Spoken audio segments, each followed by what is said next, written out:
What is up guys? Another day, Another vlog. amen. So yan no, dala natin si Advi ngayon. Big shoutout nga pala kay Mr. Ortus Love kasi pinahiram tayo. Ngayon, bakit natin kailangan ng CRV? Kailangan natin ng space kasi may dadalhin tayong pyesa. In return, mawawala sa ating pyesa, matagal ito nang itong tinatago. S2A cluster. Yan, hindi nyo lang makikita, nakabalot pa eh. Pero yan, galing itong S2000. Specifically galing Australia to guys. Binili natin to dati pa, last year pa. So matagal ko nang gustong ikabit ito. At kumbaga ito yung sinasabi ko na, ano mo yung cherry on top. Ito yung pinaka bibigay ng taste sa kotse, no? So unfortunately, i-swap natin siya ngayon. Pero fortunately, magkakaroon naman tayo ng isa pang pyesa, which is ayoko lang ma-jinx, hindi ko nasasabihin. Abangan nyo mamaya sa vlog natin, no? So yan, namamplaza na tayo, dala natin ang CRV na sobrang bilis. Bumabaliktad na speedometer guys, grabe. Pati yung gasolina, sumusuko na rin gasolina. Medyo malakas pala sa gasolina ang CRV, ano? Automatic to. Ang CRV, actually dito nanggaling ating ayan yung second gen. Ito yung first gen. Dito nanggaling yung makina ni Ria, yung black, B20. So sa Japan naman nanggaling yon. B20 makikita mo siya sa mga CRV at hindi ko na alam kung saan. Alam ko CRV lang eh, doon nagkakamali. Kaya madami namang ginawang CRV, kaya kahit pa paano, mura ang block ng B20. Pero ngayon, medyo grabe na yung demand. Oras-oras, panahon may nawawasak. Nangangailangan ng B20, hindi lang Honda na pangkarera. Para din sa mga CRV na sisiraan. Dati, nakita ko ng mga makina ng mga B20, mga 8,000, 12,000, may papel na. Satisfying. You know, grabe, pakiyaman ng mga boys ah. Teka lang. Yung kabyuhan kasi ng di na ako naninibago eh. Paano ba to? Yun. Di na ako naninibago sa CRV. Iiba tayo nandito. Ayan o. Yung halimaw na Montero. Yeah. Oh, yeah. Ayun o, meron dito ang e-tron GT. Ano to tol? Fully electric. Ha? Bago lang.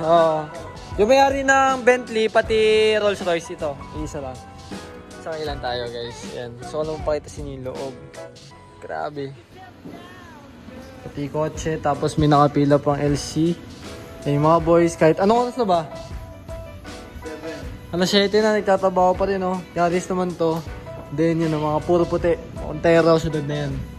Ayan, so yun. Ito yung bodega ng Olympus guys. So yun, nagkakalkal ako dito sa may bodega. Nahanap ko lang yung mga kailangan ko. Yan yung tub, radiator fans. Okay, sige. Bentables to, no? Sige. Dali ko na rin to, pambenta. White face. Di pwede sa akin to kasi 4 door. Pang EG9. Ayan. Kung naghanap kayo ng white face gauge para sa EG9. Ayan. May door indicator yan. Tapos ito yung mga sidings ng gutters. Yung upuan, nasan? Yung isa, Ay, yung sa likod. sa likod. Ay, yung upuan sa EG? Oo. Sige. At dyan natin pinalit yung ating S2000 cluster, no? Yun, blue gutters interior, guys. Sakto lang kasi may binubuo na EG tong tropa natin, business partner natin si Kuya MJ. Sakto na lang din. Magpapalit siya ng interior, pati upuan. Kaya sa atin mapupunta. And in return naman, gustong niya magkaroon ng S2000 cluster. Kaya good deal lang. Smooth transaction. Yes! Okay. Oh! okay pa, kaya pa.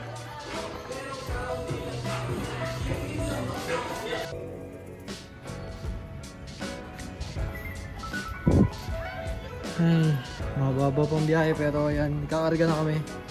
Grabe si Kuya Jibs. Blue gutters! Alam mo tol, sobrang tagal ko ng pangarap magkaroon ng interior kasi simula nung ako si Ria. Hubad talaga. Oo, hubad talaga. Kaya pag naalam mo yung tol, yung nakikiupo tayo minsan sa mga ibang tropa na may interior sa EG. Iba yung feeling. Underwear na sa Mia. Yan na, may brief na siya. Yan. Magic. Kasya kaya? Okay.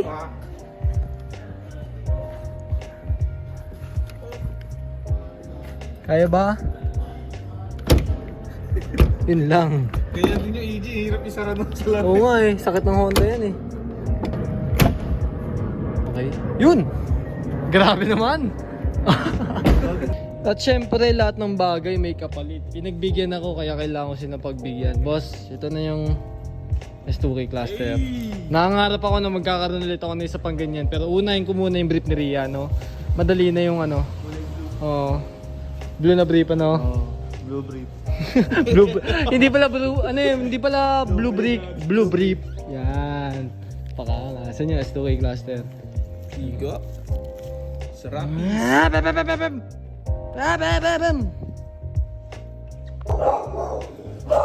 For lady, oh. 280Z. Yun! Ang saya naman. Ah, sige, Jibs ko naman ah. Sabi niyo yung video dati, yung... Tsaka yung story na talaga to. Kumbaga, titulado to eh. Naka-GPS na ano to eh. Para sa oras, so... Tatanggalin ko naman pati yung mga pang ano. P16B Type R. Ito po EKA na K. Oh yeah. Tapos yun yung isa ko. Stock. May-ari yun. Matagal sa akin yun. Yan, yung stock. Bebenta yata natin, pero hindi ko pa alam. Sabi, hirap makahanap ng ganyan dito na Ano ba? wala kayong masasabi dito. Ito tito, ano makina po? RBO L28 pa din. Oh. VQ, pang T50Z. Angas ah. Angas. Kaya, 280Z. Grabe oh. Yan. Mga importante. Ito lang pati yung gamit namin. Dahil yun yung nakakala. Totoo yun oh, mga strut bar oh. Diyos ko po. Kung ano, type R. Ito rin to. Galing Ayun sa akin na to. eh. Akin to eh. Kasi po mo, ano tito yung Mugen yun, di ba? Lugi mo. Hmm. Kaya na, ba't nakakalat to? Ito yung mga, ano, ito yung mga gamit ng... Oh, yan pa tito, hindi pa nabubuksan ah. Hindi pa. Mga spoon oh. Oo, kaya... Ewan ko, ba't ka nakikinig ng mga putang ina niya? Grabe tito. Yung mga gamit ko ay hindi pwedeng yun. Ayan, Yung oh. strap bar ko. Mga orig na dyan. May kita nga po dyan, may roll cage pa ata dyan eh.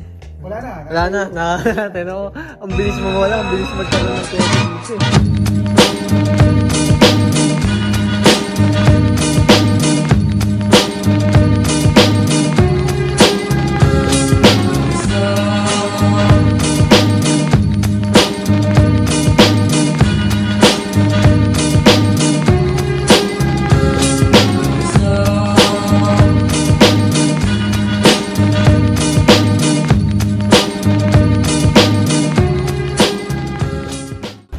Ito nga pala yung Underglow by one and only Date 63.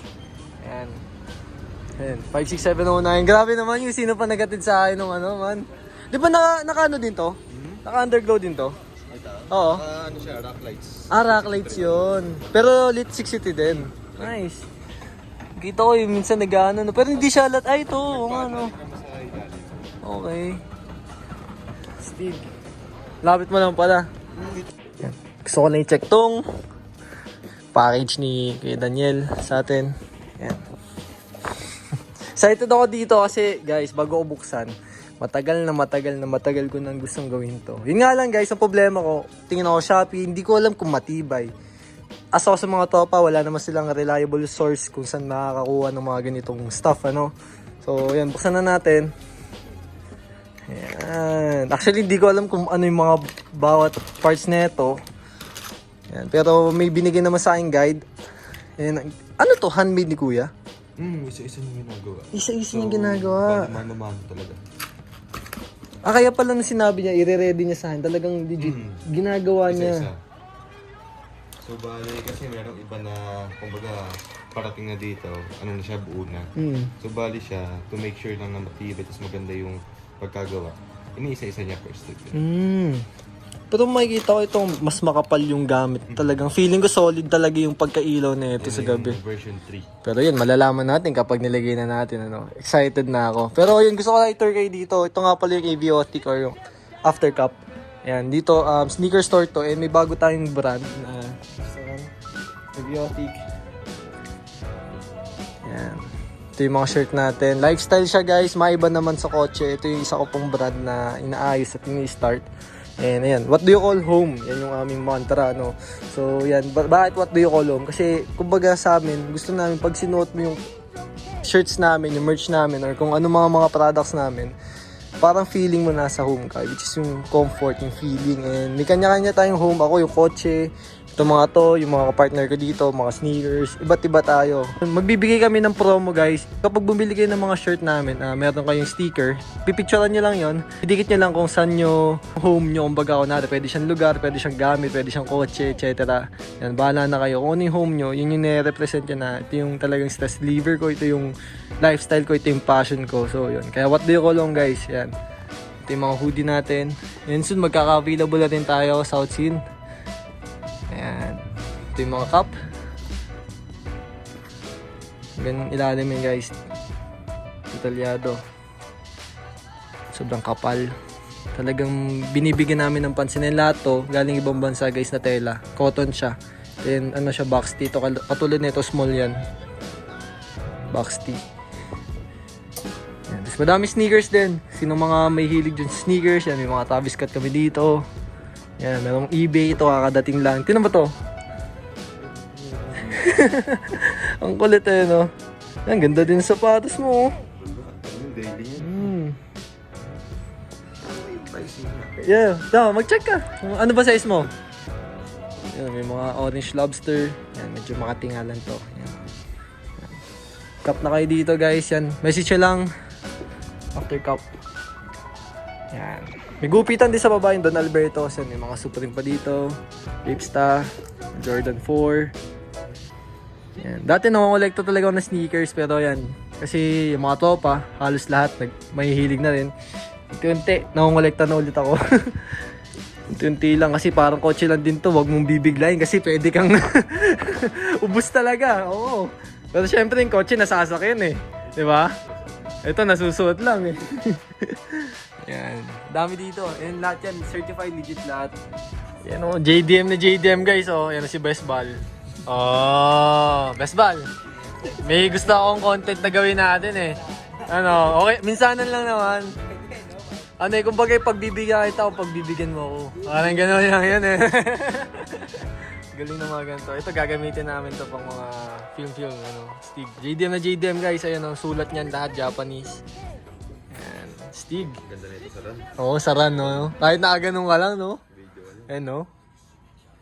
May in-explain sa akin, may remote pa pala, na kahit nakapatay yung sasakyan, nag-on yung underglow. Ano na yun? Kasama na yun dito. Tapos ito yung mga bracket. Para, ano to, sa body mismo inaano? Okay. Bali, Sa mga plastic parts, ano? kakabit mo na. Oo. Kasi to, saan to? Ito yung switch, mechanical switch na nalagay mo sa loob ng sasakyan. Tapos bukod doon meron pang remote. Ito yung ano, version 3 ng Lead 63 Underglow Kit, ano. So yan, maraming salamat Kuya Alfonso. Grabe. Stig. And then ito, handmade to guys. Yun nga, inuulit ko lang kasi hindi biro. O sakali maglalabas ka dito sa market, kung gusto mo talaga solid, doon mo makikita na hanggang ngayon, pagkaka-package, lahat ng kailangan, quality, dito na. Ayan siya guys. Yan, Lead 63. Yan. Sa kahit anong kotse kaya to, kasya to. No?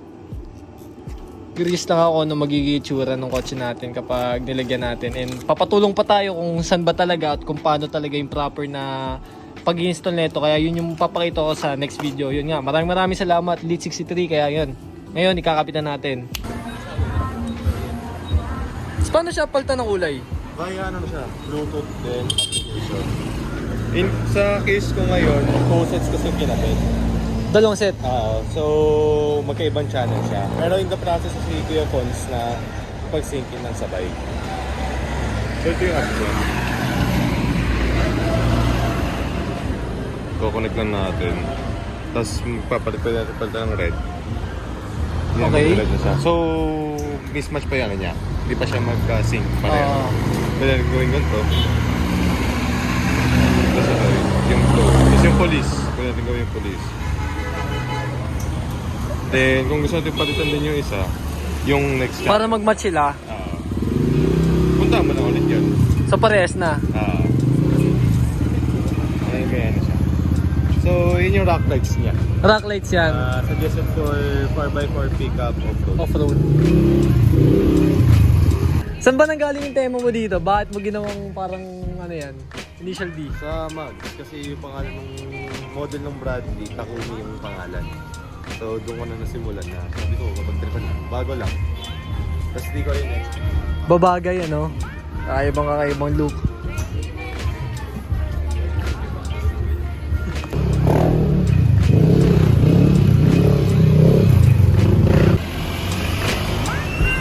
Pogi oh. Ingat!